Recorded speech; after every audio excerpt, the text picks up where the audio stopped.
Ayoko ng ulo na yon.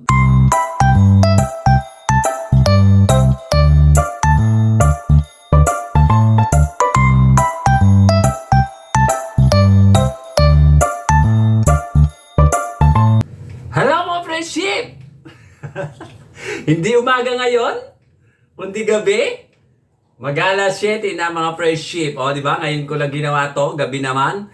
Alas 5, kinuha ko yung allowance namin kanina sa barangay hall. Ang allowance namin, eto, 2,000 yung allowance namin, buwan-buwan. Allowance ko pala, ako pinakamataas kasi ako parang pinakamatagal na rito. Ayan, 1,500. Eto, tatlong tigpa 500. At saka eto, 300. Ayan, 1,800 na lang. Dapat 2,000 to. Meron kaming binayaran sa namin, sa ticket, sa barangay namin, kaya 1,800. Tapos, eto, pinamili ko mga friendship. Hindi naman ako pumunta sa palengke, doon na lang ako bumili sa Talipapa. Eto, namimiss ko ang isda. Isdang tilapia, kaya lang tigukchi na siya. Tigboxing, mga friendship. O, di ba, na iba pala ang venue. Ayan, ito yung binili ko tilapia. Namiss ko ang tilapia. Ayan, binili ko. Tigukchi na, 5 piraso. 35 pesos. 70 isang kilo. Pag tigukchi na ever, shutai chi. Ang isda tilapia, mura. At ito, sili, 5 piso. Siling green, mahal din. Ano pa ba? Yun ang binili ko sa Talipapa, pero doon sa supermarket, bumili ako nitong chocolate. Hindi na ako pwede kasi magkape. Ayan, 10 piraso, 7 pesos ang isa, kaya 70 pesos ito mga friendship, 10. Tsaka ito, bumili din ako ng ganito, pang sahog-sahog sa gulay na ginisa. Ito yung cubes. Hindi ko na pakita ng pangalan. Magkano ang isa nito? 575. Kaya ang bili ko rito, 28.75 mga friendship. At saka ito pa, binili ko din ito, powder soap. Pang washing, 6 na piraso. Kaya lang hindi alam ko anong pangalan nito. Ay hindi sikat ang pangalan nito mga friendship. Wala sa commercial, hindi na po promote sa TV. Ang magkano isa niya mga friendship? Diba? 450 ang isa, 6, bali 27 pesos. Di ba? Murayta Avenue. At, duman ako sa aking kaibigan. Binigyan niya ako ng ano ba to? Pangalan nito? Lumpia daw ito. Ayan, ito. Huwag na ipakita ng malapit. Ayan.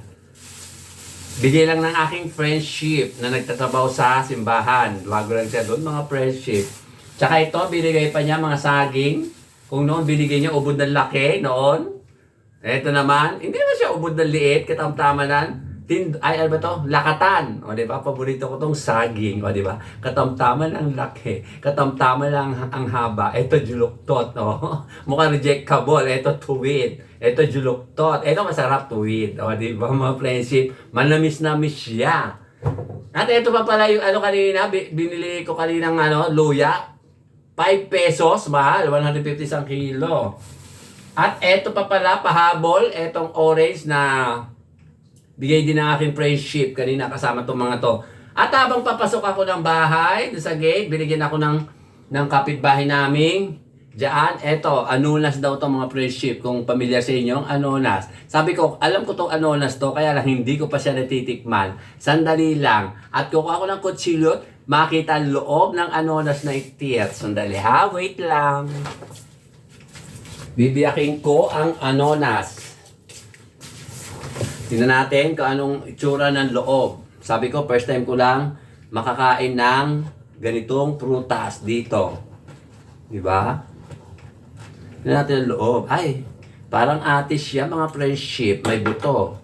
Mabuto kulay itim ang buto. Ayan, maraming buto. Ayan mga friendship, ganyan ang itsura ng anonas pala. Ngayon ko lang nakita ang loob nito. At ngayon ko lang din matitikman. O, diba? Pag natikman ko to, tao na akias. So, diba? Mga friendship, mag-umpisa na tayong magluto. Ay, ako na pala magluluto, mga friendship. Unahin natin ang luya. Ngayon lang ko gagawa ng paksiw ngayong gabi for the first time in my life. Ayan yung luya, tsaka yung garlic sa ilalim. Katulad ng dati, ganyan ang gagawin natin mga friendship. At saka 2 sili. At ilalagay na natin ang isda. Pag ganyan ba? Ayan, ganyan. Ay, mukhang hindi yata magkakaya mga friendship pa. Kasi ano to 5. Ay, pag ganyan, siguro ganyan mga friendship. Ito, yan, ganyan. O diba? Ay, baka atang siksikan sila ha. Mali lang itong kawali. Hindi na malaki ginamit ko. Okay na yan, ganyan. Ako, pwede rin naman yan. Ano ba?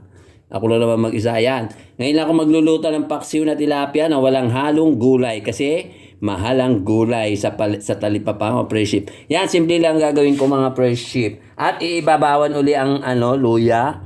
Yung mga mahiwagang luya. Ayan, ilang piraso lang. Tsaka ito. Ayan. Tsaka lagyan na natin ng walang katapusang halubay-bay fish sauce. Ayan. O, diba? Marami ba mga friendship? Lalagyan pa naman ng ano yan? Ano ba? Tawag dito ng suka. Ayan yung 2. Ayan, lagyan yung suka. Ayan yung suka. Ayan yung suka, mga friendship. Suka. Hindi kayo maasim yan. Tama lang yan, mga friendship. At saka tong paminta. Pamin. Diba? Simpleng-simple lang mga friendship. Wala siyang halong gulay. Dati, naglalagay ako. At etong, meron na nga buong garlic. Meron pang powder garlic. Ayan. At saka, betsin. Ay, dami na. At saka, meron pa. Dito, Nawasa Falls. Lagyan natin dito sa ilalim. Yan, ganyan. Konting-konti lang. Parang i-steam lang. Kaya lang, wala siyang kamatis. Eto, takip. Ang magandang takip. Tsaka natin, isasalang dito sa mahiwagang gas stove. Ayan. Okay, oven. Ay, hindi pala oven to mga friendship. Ayan. At saka natin, sindihan ang aking mahiwagang diuling. Sarot. Ito na ang aking paksiw. Parang in-steam ko lang siya mga friendship.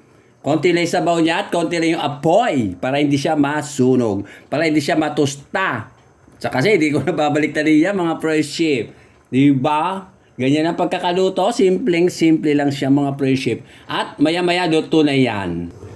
Mga friendship, luto na siya. Ayan o, diba? Ang ganda. Ganda ng itsura mga friendship. Pero mas maganda pa rin tayo dahil tayo tao sila isda. Ayan o, ganda o. Diba mga friendship? O sige na, kakain na ako mga friendship at luto na siya. Ayos na siya. Mga friendship, eto na ang aking finished food. Hindi ko na siya inahon. Mamaya ko naahon pagkakain na ako mga friendship. Diba? Ang sarap niya mga friendship. Kahit hindi ko pa natitikman, masarap na siya. Kahit walang vegetable. Ay, vegetable? Gulay, ano ba? Hello mga friendship, ito kakain ako ng hapunan. Ay, sa gabi mga friendship. Mag-alas 8 na mga friendship. Gabi na at manunod pa ako ng TV. Ito, tikman nga natin itong itong binigay ng aking friendship na lumpiang papaya. Ito ang specialty ng mga taga-Kabyo mga friendship, lalo na sa mga may handaan. Okay naman siya, masarap. Nakain ko kamote. At ito yung papaya. Ginagatan yata nila ito mga friendship. Kasi dito ko lang natikman itong ganito mga friendship. Lumpiang papaya. Hindi man siya lumpiang sariwa. Lumpiang papaya siya mga friendship. Sarap siya. At ito naman yung ulam ko. Hindi ko maintindihan kung pinaksi o in-steam. Parang lang siguro, steam na paksiw. Tikman natin, palulasa. Siyempre, lasang isda. Ano ba? Ayun, lasang isda na.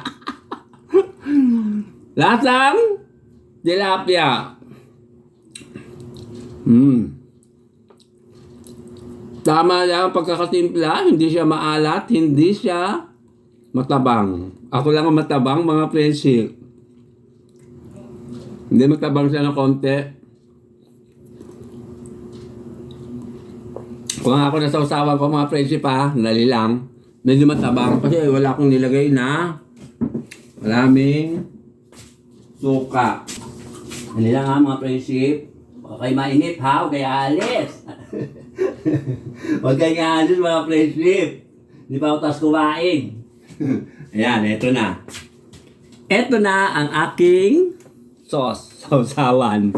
Kalamansi ay patis with kalamansi na may suka, konti. Yan, isawsaw natin dito. Para magkalasa, ano ba, katabang. Yan, okay na. Masim-asim pa.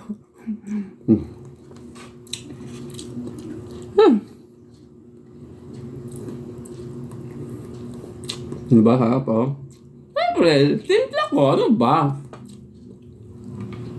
At eto yung ano kanina, oh. Yung pongkan. Ay, pongkan. Yung tawag dito.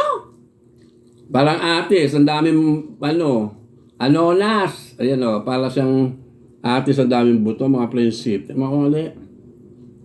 Ano ba yung kumakain ako ng isda. Tapos kumakain ako no. May na pang himaga siya. Hindi ako damas yan. Ang daming buto.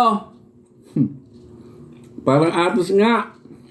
Ito ang mga prinsip po. Ayan. Kaya ako naman ginawa ito. Mamaya ako nakain pagkatapos kumain mga prinsip. Pinakita ko lang sa inyo. Ano ba? At ito, tikman natin uli. Mukhang di naaabot ako hanggang bukas. Baka pa ngayon lang yan. Bibigay ko na lang sa kapitbahay. Ito silbi. At nga pala, magandang gabi sa inyo lahat. Magandang araw naman sa tag-ibang bansa. Kay Ma'am Juby, kay Sir Glenn, at saka sa pamilya nila. At ganoon din kay Sir Ruben, at saka kay Ma'am Ethel. Magandang araw sa inyo lahat. Pati sa apat ninyong mga anak. At syempre, hindi mawawala palagi ang batian portion. Ang mga taga ibang bansa na vlogger ng mga Pinoy na lagi nanonood sa akin. Maraming salamat sa inyo. At ganoon din sa mga Pinoy vlogger na taga Pinas na lagi ring nanonood sa akin. Maraming salamat sa inyo lahat. Saka kay Jess de la Cruz at saka sa akin mga kaibigan pa. Marami sila. Hindi ko kayo banggitin ha. Palagi kung gusto nyo. Ano? Kaya kayo mga bakla ha. Lagi kayo nagchat-chat sa akin. Ako lang mga pinagtatanong nyo ha. Ako na sasagutin yung mga sinasabi nyo. Mga kulay kayo mga joke lang ha. Nung na kayo manood, huwag na kayo magchat sa akin. Sabi nyo, ganito. Dami yung sinasabi, dami yung mga suggestion, dami yung, ewan ko sa inyo, mga joke lang. Pero pagpapasalamat pa rin ako sa inyo dahil nanonood kayo. Di ba? At, tingnan natin tong ulo. Mahilig ako sa ulo. Sip-sipin ang ulo. Di ba? Di ba? Isa ba? At titignan ko mamaya ng saging. Ito. Panghimaga, saging. O di ba? Paborito ko talaga sa sa isda, ulo. Huwag lang ulo ng manok. Ulit-ulit yung sinasabi. Dahil ayoko ng ulo na yon. O sige na, babay na mga friendship. At pinakita ko lang itong aking simpleng vlog ngayong gabi. Na first time ko mag-vlog ng gabi na ganito. O sige na, babay na mga friendship. Thank you for watching. Huwag kayong magsasawang manood sa akin.